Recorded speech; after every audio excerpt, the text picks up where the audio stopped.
तो आपको 11वीं-12वीं कक्षा में बोला जाएगा कि यार एक अच्छे से एंट्रेंस एग्जाम के लिए तैयारी करो, सेटल हो जाओ. तो you will pay for coaching, you will pay for hostel, you will pay for all of that. Then when you are in that college, you will be like, अब college बढ़िया हो गया है, सेटल डाउन करो. तो you will take an education loan. फिर आप वहाँ से निकलेंगे, आपको एक नौकरी मिल जाएगी. जैसे ही नौकरी मिलेगी, लोग बोलेंगे अब तो तुम अराइव हो गए हो, सेटल हो जाओ, गाड़ी खरीद लो. तो तुम उसके लिए गाड़ी का लोन लोगे. फिर लोग बोलेंगे अच्छा अब बहुत अच्छा हो गया है, अब तुम शादी कर लो, तो तुम उसके लिए एक पर्सनल लोन ले लोगे. रैंडम लोगों को तुम 3 दिन तक खाना खिला रहे हो खुद कर्ज लेकर. लोग बोलेंगे कि अब तुम सेटल हो गए हो, अब तुम घर खरीद लो, फिर तुम होम लोन ले लोगे.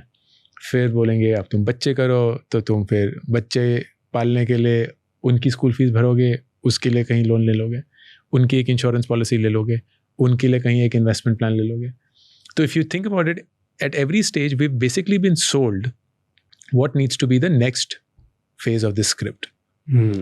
But surprisingly, that next phase always comes with us taking on additional burden financially than we are ready for, or we should be taking at that time.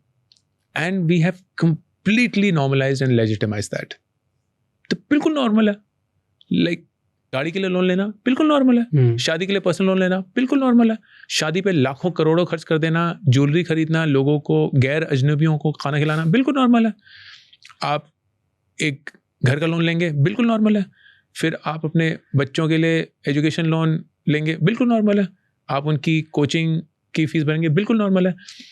And it goes back to the same thing that we were talking about forced labour, that हम ना कभी रुक कर पूछते ही नहीं है ये normal कब हुआ और क्यों हुआ, क्योंकि ये जिंदगी भर नॉर्मल नहीं था.